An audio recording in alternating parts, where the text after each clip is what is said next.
if there are any definable standouts. What I don't mean specific companies, but what types of franchises seem to be moving today, maybe more than others? What's hot? So what's hot? It's a great question, but what was hot a year ago is not hot Right. anymore. By the time this And airs, it hence, may be cold. Right. exactly. I remember 2020. I went to a franchise conference. It was about a month before we went into lockdown, and everybody was talking about fitness. Like you had to be an idiot not to open a fitness franchise. And guess what happened in 30 days? All The the idiots country got shut down. bought franchises, fitness franchises. Well, and they've had to close their businesses. A lot of the young franchisees, young meaning, who just opened Yeah. fresh off the boat, had to close because the gyms were closed for a while and some states for a long while. I mean, the big guys stayed and became stronger. I mean, and acquired, and because they were able to provide the online program, they had Yeah. the financial resources. So that was hot. And now, yeah, I still see some successful fitness franchises, but it's not as many as it was. Then the senior in-home care, everybody was saying the U.S. population is getting older. This is the business. You have to do it. Yes, but now there are 64 franchises in the space. 64 plus a lot of one-offs. I mean, small shops. So I think it's oversaturated. So in my opinion, now with AI, what's super hot is all the home services business. Remodeling, something that AI can help by scheduling, by doing the estimates, but you still have to go to a job.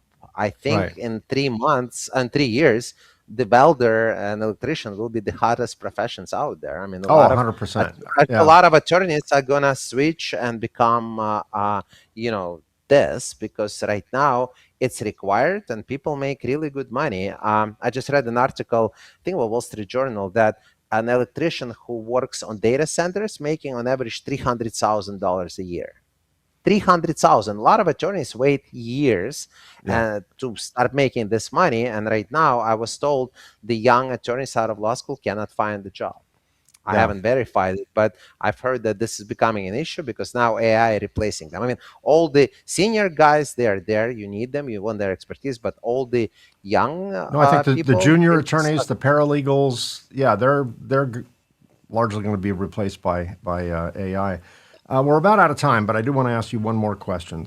So go back in time when young Max got off that airplane in a brand new country, barely speaking English, in this new land, new culture, new language, new food. How would that Max have defined success? And how does today's Max define success? Well, when I just came from Russia, my first job was bussing the tables in a restaurant, which then this job led for me to get a job at Costco, where I worked for 5 years while going to school. And they gave me scholarship and they gave me all the benefits. It was a great job. And I actually got this job from a lady's recommendation who was coming to this restaurant every day having coffee after her work at Costco. And she just lit it. And I was nice to her. I was smiling. So my success then was to actually learn the damn English and, get out of this restaurant because now looking back, I was bullied by the other bus boys who were working there. Not physically bullied, but I realized that after I left that apparently waitresses gave Oh, they part pay of the out tips tips. to the Yeah. busboys. Yes, I never got a penny. So in 3 months Wow. that I was there, I never. So this guy's never shared with me, like Wow. never. Yeah. So that it was that bad. So honestly, I'm not a vindictive person, but I really enjoyed coming back for a few years while I was working at Costco and just looking that the same guys still work there. So Yeah. that was awesome. So for me, success then was just to move to the next level. The success now is just enjoy the process. Like I stopped looking at the end result because okay, let's say I have a goal of the amount of dollars that I want to have. Once I have it, then what? Am I gonna just stop and just say, okay, I'm ready to die? I made this amount. Right. I really enjoy the process. I love traveling. I been to 54 countries. I planning to visit four more this year. I'm always looking for the next one. I'm on my goal to visit all 50 states. I love musical theater. I love spending time with my friends. I love good scotch. I love good cigar. So I'm enjoying it now, and I like going to gym. So at 4 p.m. I shut down my computer and I go to gym, because if I stay and keep working, it'll be 8, 9 p.m. There's going to still have stuff to do, Yeah. but I'm going to realize I didn't have dinner, and I'm exhausted. So I'm choosing not to do that because I'm enjoying the process. This is success. It's not the end goal. And I see people, well, my goal is to buy Ferrari or whatever your dream car. I'm like, and then what? You're gonna buy Ferrari. What are you gonna do after Right. that? Are you just gonna stop? You done? No, Yeah. then you want to do something else. So you never can touch horizon. You can Yeah. horizon is always moving. It's So always in the distance. I agree with you 100%, and I'm the same way. To me, the journey is where the richness is. That's where the fun is. That's where the learning is, not a destination.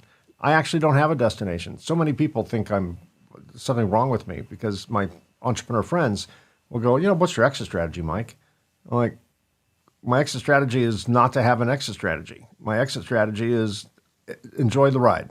Enjoy the ride. When the time comes, it'll be obvious and I'll figure it out. But I love the journey more than I ever thought I would. You know, So my business coach is always saying that enemy of thriving is arriving, and it's absolutely true. yep. Yeah. And I think that it's hard for younger entrepreneurs, and I don't mean chronologically young, but people who have not been in it that long, that are still slaying the dragon, fighting the battles, wondering what the hell was I thinking when I thought this would be a good idea. I think they'll hear this and go, that makes no sense. And they are absolutely correct. It makes no sense at that moment. But trust me, trust Max, it will. Once you slay enough dragons, once you learn all the lessons, once you wipe off your bruises and bloody knees and come out the other side through grit and persistence and consistency and growth, personal growth, you will get to the point where the journey is sweet. And it's not all slaying dragons. It gets better. And everyone has their own timeline. In my case, it took a couple decades before I could really, before one day I'm like, we haven't had a crisis in a while. It's not like success announces itself. Congratulations, they give you a success certificate. You don't even see it coming. It's just one day you kind of look back and go, hey, we haven't run out of money in a while. We haven't had a payroll scandal in a while. We haven't had an embezzlement in a while. We haven't, and then it's just like, shh, don't jinx it, but when it's not like when you're ascending in an airplane and you're in the clouds and all of a sudden you break out of the clouds like that. It's not like that. It's the clouds just slowly disappear.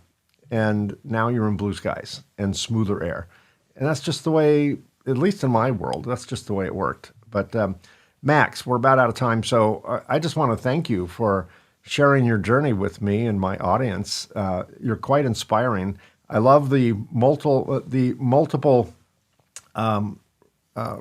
regenerations of Max. I love how you can't pin Max down.